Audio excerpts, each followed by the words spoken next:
te miro, pienso, siento y pienso en pasar una velada con café, para despertar a los sentidos, con letras para deleitar a los oídos, y poesía para animar la velada. Esto es Cuando te miro, televisión.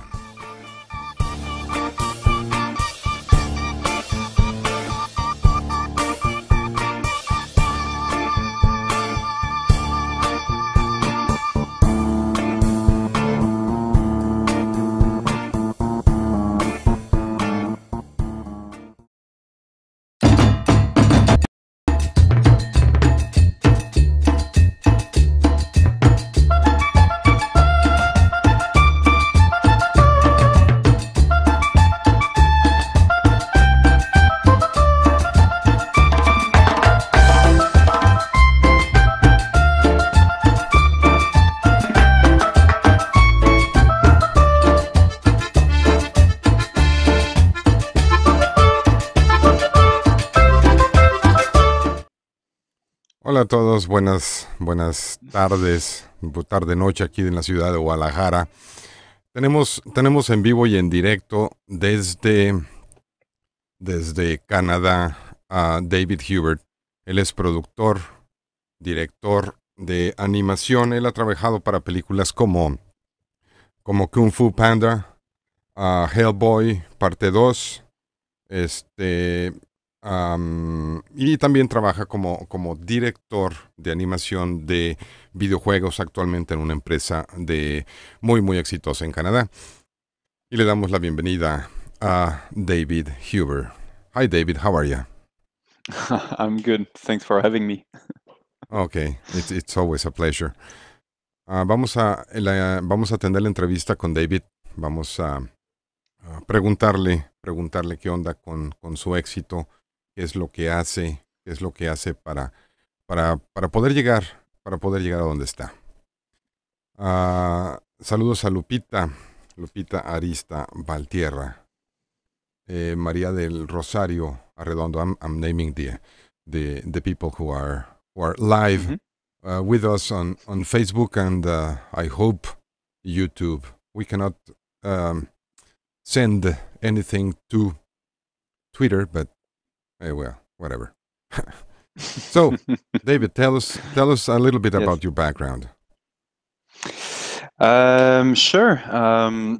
So I would say, as far as I can tell, I've always been a creator, being very young, doing my own stop motion animation, maybe at 7, 8 years old. So naturally went into the animation and VFX industry. Started in Montreal, worked in for a few years. I was maybe not meant to become a character animator, but the first studio who hired me needed animators, so I just became one.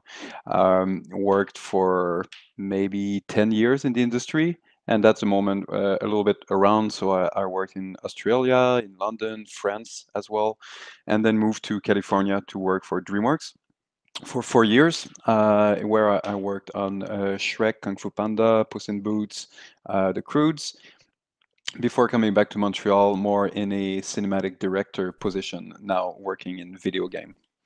Cool. So that's a little bit a fast track of my career. Yes. David nos comenta que él no había planeado ser animador, animator. Animador en español suena distinto, a trabajar en animación para el cine. Sin embargo, su carrera lo ha llevado hacia allá, comenzando desde Montreal y trabajando en películas como lo que ya mencionamos, Kung Fu Panda, Hellboy, Puss in Boots, el de Gato con Botas, la parte 3 o 4, no sé. Y ya tiene muchos años de experiencia haciéndolo. Es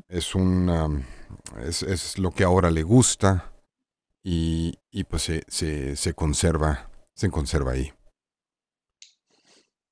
So, how do you get David to the position he's in right now? What did you have to do?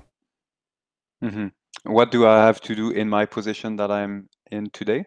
Uh, what did you have to do to get to Mm, where you are today? okay. Um, I would say a lot of passion. It's skills is one thing, knowledge is one thing, but if you don't have the passion to move forward, it's a very hard industry to make it. So I would say working really hard for a long time. Then being surrounded by great artists and having the ability to absorb from the great artists that are around you. I would say remaining humble for sure. When you remain humble, other artists around you will help you to become better. If you don't want to pretend that you're the best at it, no one is going to help you. So yeah, passion, work ethic, humility, and just the drive. And like anything, there's a lot of, I don't want to say luck because I feel that we make our own luck, but going, if I didn't met this person, I would not be at DreamWorks. And if I didn't do this thing, I would have never met this person in the first place. And then if I didn't do that, so it's all a domino effect, like a butterfly effect. Okay, So you just work hard and try to do your best. And then the domino effects makes that after 15, 20 years in the industry, you have a director position like I have today. cool. David nos comenta que para poder llegar a donde él está, lo primero que hay que hacer es humildad. Tener humildad y no creerse la pura verdura para el caldo. O sea, hay que escalar, hay que conocer gente, hay que ser agradecido, pero sobre todo hay que ser tenaz. Esto es lo que nos comenta David. Y si me están escuchando, pues las personas que quieren sobresalir, porque también el cine es un realme que no perdona. Es mucho, muy difícil y necesitas conocer personas, trabajar duro, porque no solamente el talento es lo que te va a llevar ahí, es la perseverancia y la humildad. So, David, how many years have you been in the industry? I've been in the industry for 8 years, 18 years now, so 18 close to años en 20 la years. industria. Yes. Ya. But before that, I've been a graphic designer for a few years, and I started so. And even when I was really young, maybe at 8, 9 years old, I was already drawing on computers. Okay. So I would say professionally, I'm close to 20 years. But from the moment that I really started to do drawings on computer, that's definitely more than 30 years now. Más de 30 años haciendo dibujos desde que comenzó a llamar la atención la animación. Más de 30 años desde que comenzó a los 8 años a hacer dibujitos en las computadoras. Mhm. Regresando a la tenacidad.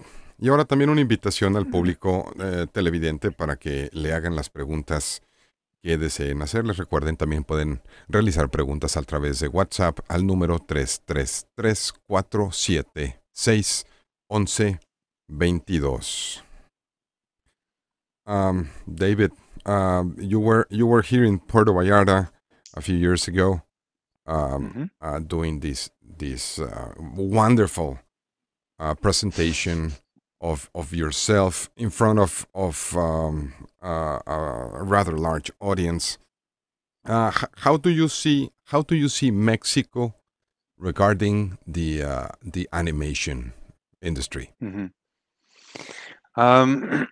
The impression that I have, and it might just be an impression, but I'm very fortunate to be coming from Canada, especially Montreal. That is one of the biggest city for, both animated feature, video game, and all that. So I think that Mexico, like many other countries, have an industry of animation, but they're definitely looking towards the Canada and United States and some countries in Europe as inspiration of what it takes to build such a big industry. Um, I think this is something that I mentioned in the presentation. I think it takes many things to be able to build a thriving industry. Every country has great artists. Every country has their own culture, and everyone is able to make it. But you need the proper infrastructure, government investment, the schools that are there, people that will attract studios. So it's all a machine that is slowly building. So I would say Mexico is probably among those countries that they have everything it needs to have a thriving industry, but it needs all those different components to be able to slowly work together to create momentum to Ok. really make it work. Sí, le pregunta a David que si él considera que México es tierra fértil para lo de la animación, el negocio de la animación, y él me comenta que él estuvo aquí en el Congreso, en el INTEX, en Puerto Vallarta, dando una presentación ante una audiencia, pues, bastante nutrida. Y así como lo comentó entonces, lo comenta ahora, que para tener en México lo que se tiene, lo que él comenta en Canadá, en Estados Unidos, también en la India están haciendo algo de esto, que se necesita que todos los actores estén en el lugar adecuado, como el gobierno, las instituciones, gente que quiere invertir, que quiera venir a México para que todos nuestros jóvenes que tienen esa inquietud de desarrollar la animación digital puedan hacerlo. Y es algo, no es difícil, comenta David, que lo que él ha sentido aquí en México es creatividad, lo que se necesita para poder desarrollar ese tipo de industria.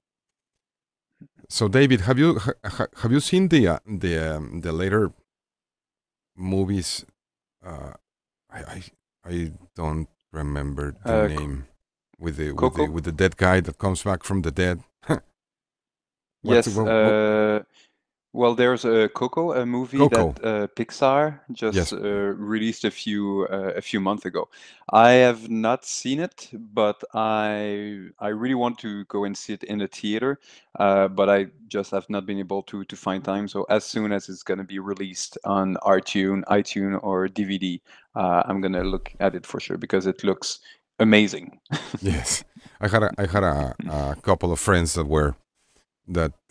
worked in that movie as staff and they came to Mexico to promote it, and I really did think that was made in Mexico, but no. Unfortunately, it was not made in Mexico. However, we can reel it. And we have a comment from Soledad. Soledad, she's from Chile. She's a writer. She's a poet. Mm-hmm. And she's a really good friend of mine. She presented my book in International Book Fair in Guadalajara. And this is what she says. Es lo que siempre he creído y practicado, la humildad. El público lo agradece. La perseverancia es importante. El trabajo arduo, todo en el arte, en cualquiera de sus expresiones, es dedicación y ser agradecido de las personas. I've always believed and practiced humility, humbleness. The public knows it and thanks you for it. And persevering is very important. And the arduous work. Yes. In every form of art and expression. This is I understand this is a very. You were commenting in Puerto Vallarta when we first met, that you had trouble making back then. I don't know if you do, but back then trouble making light figurines that were flying and doing these things. So you were given the task to do the heavy stuff in Hellboy 2. Yeah. That is difficult. I believe it's not like just drawing a bird and making it fly. It has to do something that you want, and it has to look the way it does in reality. Yeah, I would add that perseverance is definitely important, but resilience is as much as important. Resilience is really because you're gonna fail so many times, and it's always fail, get back up, continue moving forward. Fail, get back up, continue moving forward. And unfortunately, there's a lot of people that they're not willing to have the resilience to fail 100 times before they're actually able to make it because it hurt.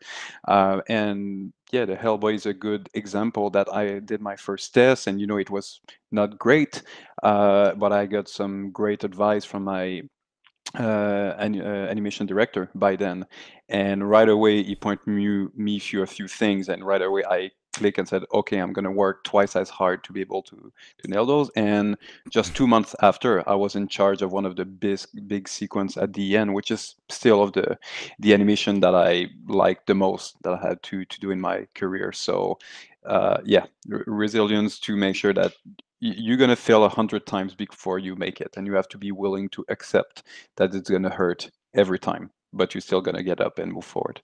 Be humble, Daniel-san. Yeah, I guess that's the humbleness part of it. Yes. Eric Arteaga Barrientos, buenas noches. Ojalá estés disfrutando de esta emisión especial del domingo con la entrevista de David, con la entrevista con David Hubert. Y pues aprovechen, ahora lo tenemos aquí en vivo y en directo por un ratito. Y al rato nos lo traemos a México.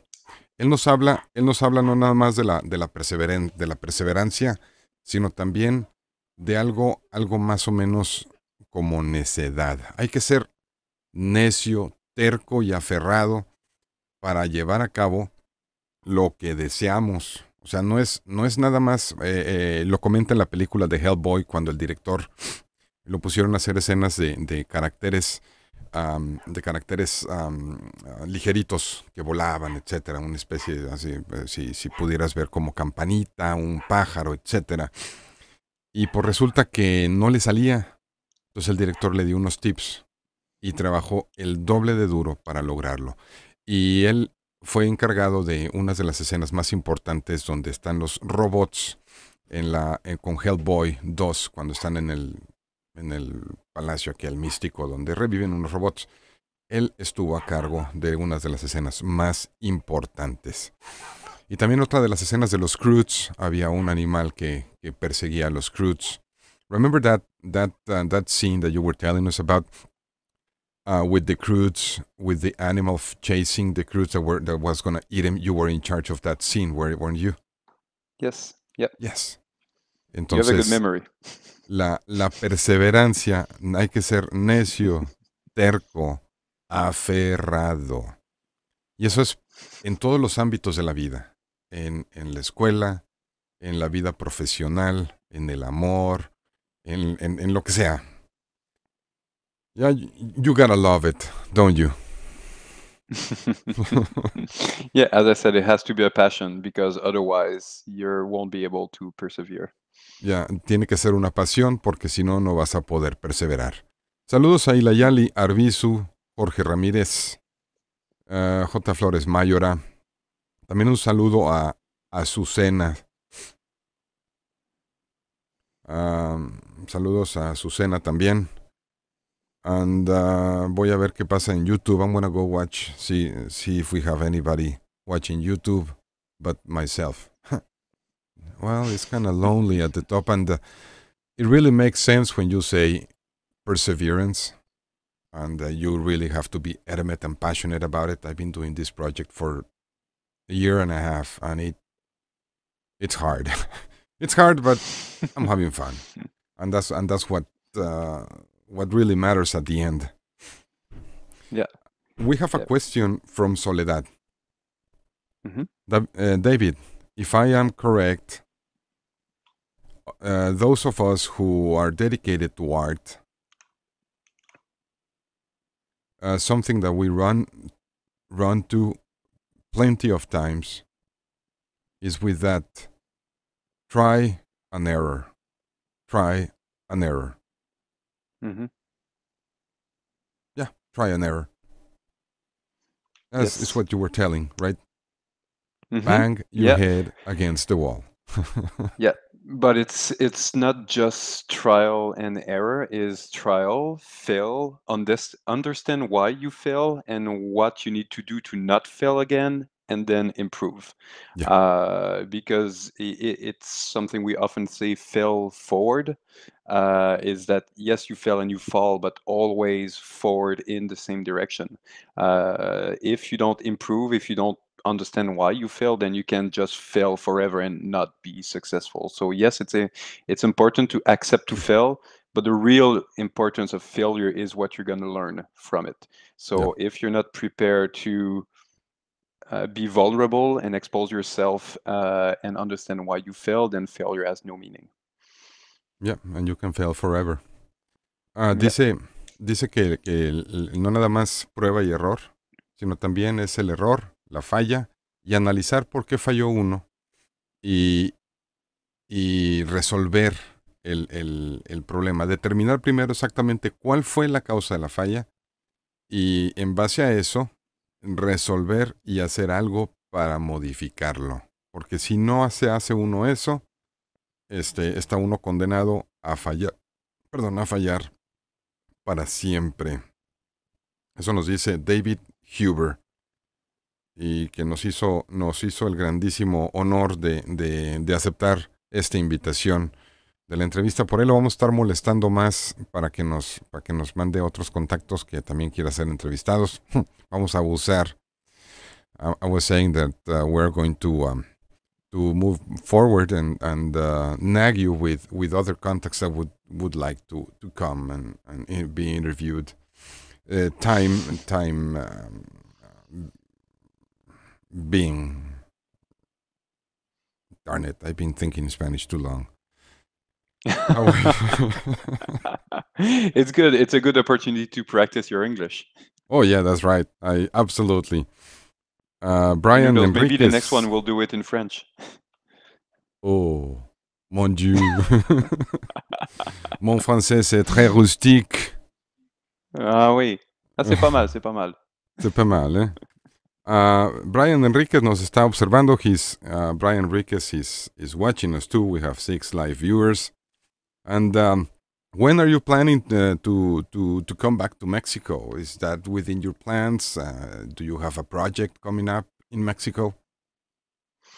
Honestly, when I'm going abroad like this, I'm really just waiting for invitation. So when there's an event, if by some luck they know about me and they invite me, if I'm available, I will definitely go. Now, in terms of when is the next time I'm going to go to Mexico, I would say probably would be for vacation. Oh, I have a friend that actually bought a little resort. It's actually close to Puerto Vallarta.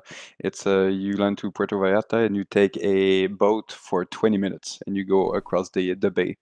And so I would say probably that's the next time I'm gonna oh, go cool. just to enjoy vacation. But if there's any opportunity, I'm not chasing opportunity nowadays to go abroad. But if people are reaching out to me, I'm definitely listening. Yeah, I understand. Dice, le pregunté cuándo iba a ser su próxima visita a México y dice que cuando siempre está abierto a nuevas oportunidades, así que si las personas que lo están viendo desean a un speaker de primera línea acerca de arte digital, David Hubert es la persona. Aunque no está buscando no está cazando la oportunidad, siempre está disponible porque también le gusta educar para crecer. Esa es parte de la humildad que debes de tener para poder sobresalir, eh, propagar lo que sabes para que otras personas puedan salir adelante con su propio conocimiento. So, Puerto Vallarta. Well, you always have a place to come if you ever come to Guadalajara. And you know that. Guadalajara is I great. know, I remember you said mi casa es tu casa. Exactly. And it's either my house or my mom. She has 2 bedrooms, empty bedrooms. So That's great. I'm gonna keep this in mind. please do. And we'll also keep the antennas up and see if anybody needs a speaker such as you, then Yep. we'll have you in mind. Absolutely. Yep. You let me know. Gregorio Mares Hernández, saludos. Alejandro Zamora y Fer Cruz, el mecánico. ¿Y cómo es la vida en Canadá? How is life in Canada? Well, right now it's pretty cold. We're in the winter, so it's minus 10 degrees and snow outside. Otherwise, I would say Canada is, like anywhere in the world, we complain a lot, Yeah. but honestly, I had the privilege to be able to live abroad. As I said before, I lived in Australia for 6 months. I lived in London in the UK. I lived in France for a year. Lived in the United States for 4 years. I went to India for 2 months, and I traveled a lot for many, vacation and all that. And I have to say that in Canada, where it's it's one of the best place to in terms of stability, economy. We enjoy things that even Americans don't have, which is free healthcare, free education, very low crime rate, a very strong animation industry. So I'd say yes. It's cold, especially nowadays. But other than that, Canada is doing really well. Cool. Canadá es un lugar hermoso, aunque y es fantástico para el tipo de trabajo que él hace porque hay la industria para que él se desenvuelva, aunque ha vivido en United Kingdom, en el Reino Unido, en Londres, en Francia. Ha viajado por todo el mundo, bueno, no Australia, por una buena parte del mundo. Y ahorita le vamos a hacer la pregunta acerca de eso, de los viajes alrededor del mundo. David, do you think traveling has changed the way you see life? It definitely gave me a perspective. Mhm. When you It's not that much the landscape, but it's more the culture. Living in other culture makes you either appreciate what you have in the first place, or make you view something new that you never thought could be possible. There are some places that were very poor that I visited, for instance, but the people there look way happier than other richer country that I visited as well. So I'd say it really gives a very deep perspective of life in general. This is definitely something I would encourage everyone, if you have the opportunity to be able to go more than just 1 week in a resort, but really just take your backpack and go abroad.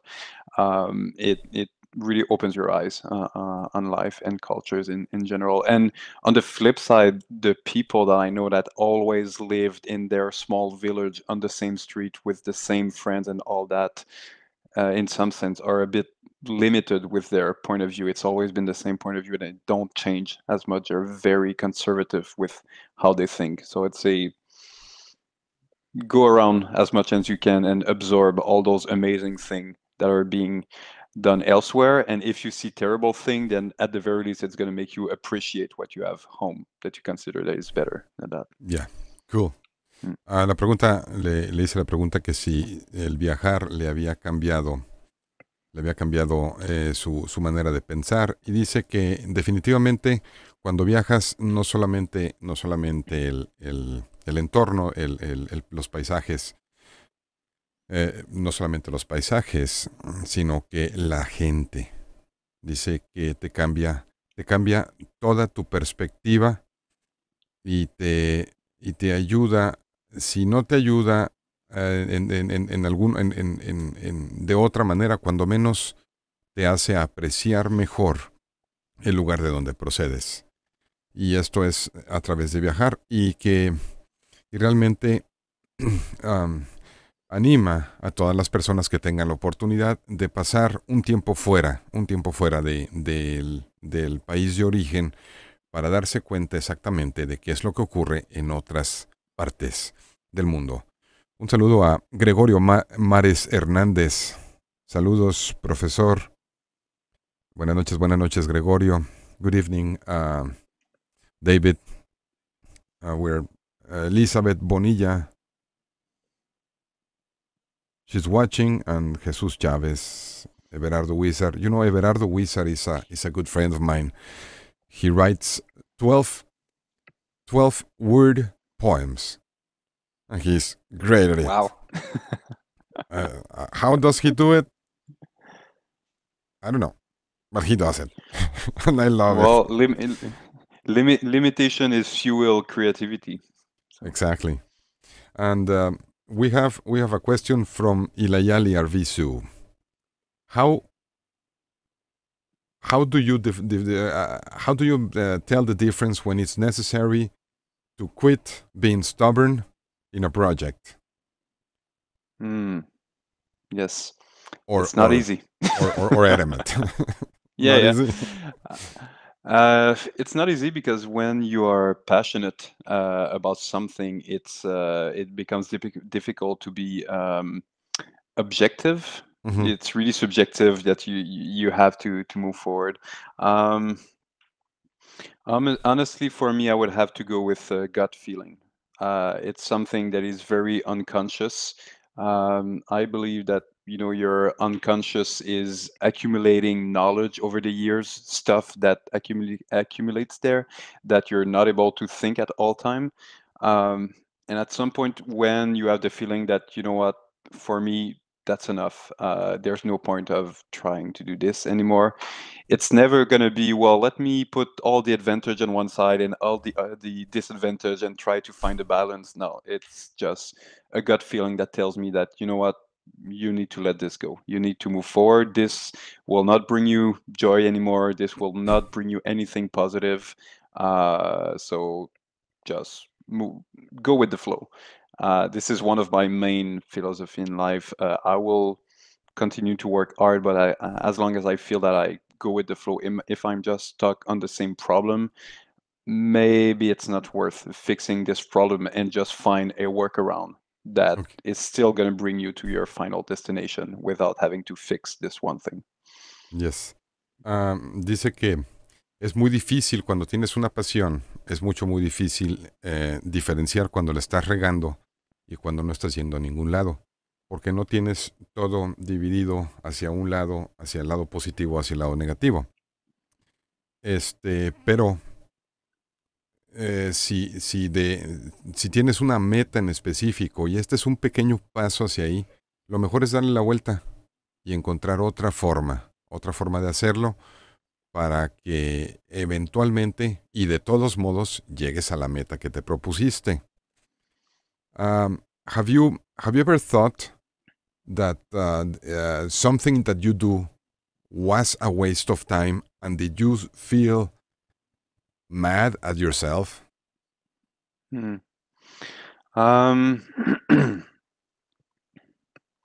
a good question. There's definitely some.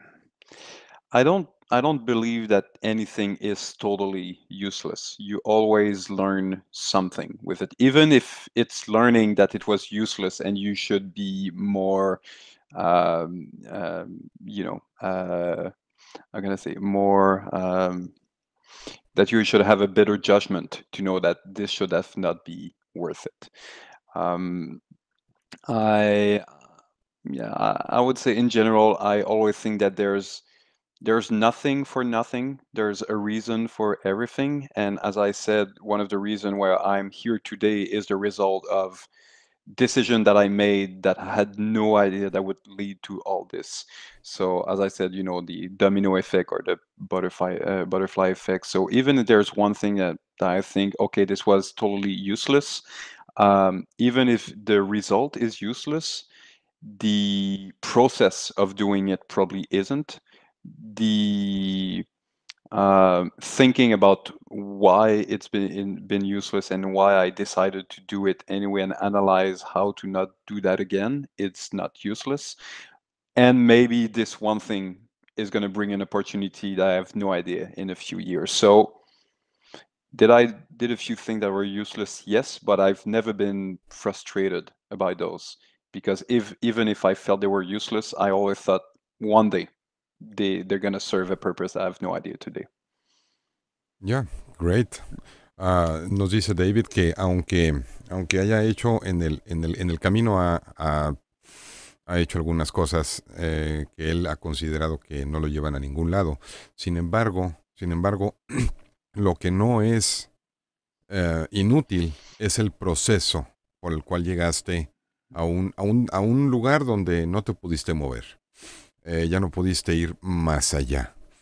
Entonces hay que aprender de esto. Realmente hay que aprenderlo para que pues no vuelvas a cometer el mismo error. Y de sentirse enojado consigo mismo, pues dice que en realidad no. Es nada más como una frustración, pero para mitigar la frustración hay que sacarle lo mejor. Y aquí es donde regresamos a lo de la humildad. Si eres lo suficientemente humilde para reconocer tus errores y dónde la regaste, pues ya la tienes hecha, ya aprendiste. Yeah, we're back at humbleness. Like, darn it, I did it again. And instead of whacking yourself, learn from what if not from the result, from the process, right? Yeah. Learn from the process. Yeah, that's what makes a man big, a man or a woman, a human being big. The knowledge that you can do better next time. Yeah. Cool. When you compete with yourself, there's no end to this competition. Even if you're technically number one, you still feel that, no, I can still be better at this, better at this, better at this. So you're your own, I don't want to say enemy, but competitor. You're your own competitor. Now, would you recommend anybody to go up to Canada and work there and go to university and study? Because I have a bunch of students that may want to do their masters or just go to Canada. Would you recommend that to anybody? Oh, for sure. I mean, I don't know exactly how it works for scholarship and education and all that, but I know that in the industry right now in Montreal, there's a big shortage of artists, technician. So I would encourage anyone in Mexico in the industry currently to look at what is going on here in Montreal. All the studios, go on the website, see who's hiring, send your showreel, because there's a lot of a big influx of people from the outside of Canada, because there's not enough good artists and technicians in Canada to support the demand that we have right now. So I don't know about universities and all that, but for work, there's definitely opportunities to come here. Bien, la recomendación para todas las personas que conozcan del medio de la animación por computadora. Canadá tiene una industria que se está desarrollando hacia ese tenor, pero no tienen suficientes personas para que vayan a trabajar. Entonces, si alguno de ustedes, queridos televidentes, se les da la animación por computadora, pues Canadá, Montreal es el lugar a donde ir.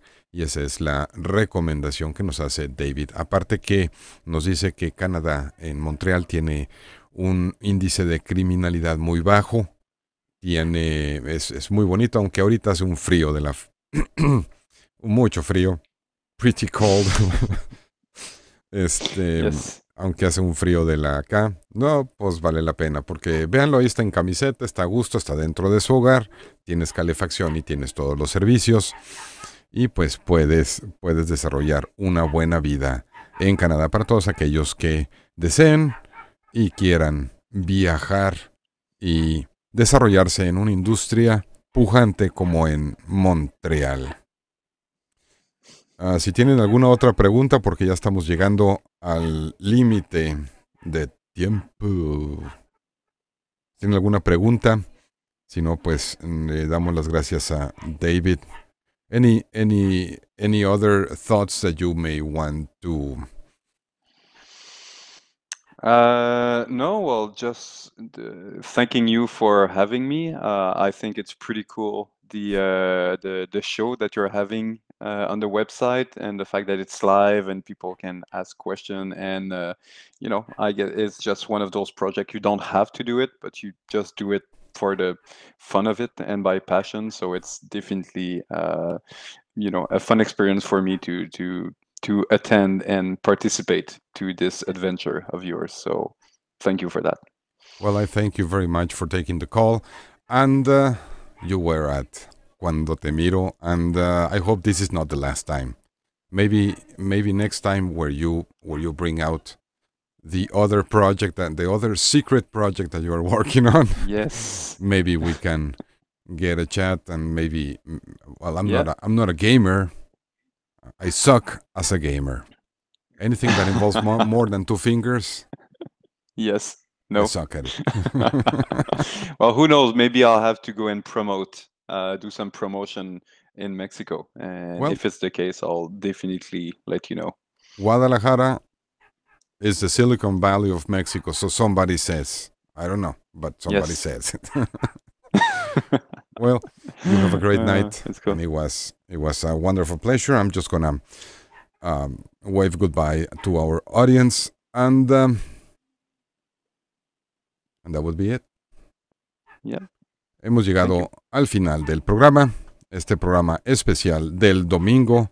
Les voy a mandar saludos rapidines a Ariel Gabriel, gracias por acompañarnos, gracias al perro que está ladrando también, César Weir, Israel Arenas, Uriel Cruz, Germán Arámbula, Karen Padilla, Héctor Hernández Ibarra, Juan Manuel Sosaya Cabal, etcétera.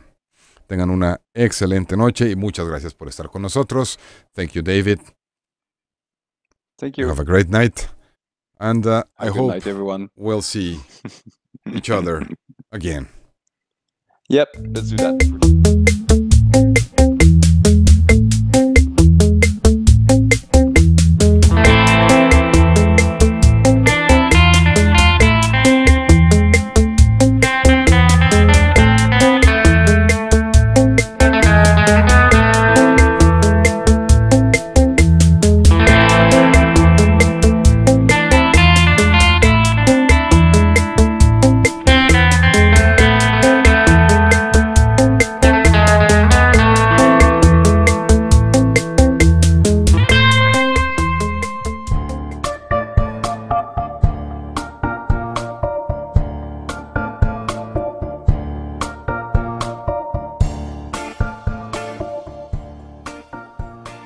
Cuando te miro,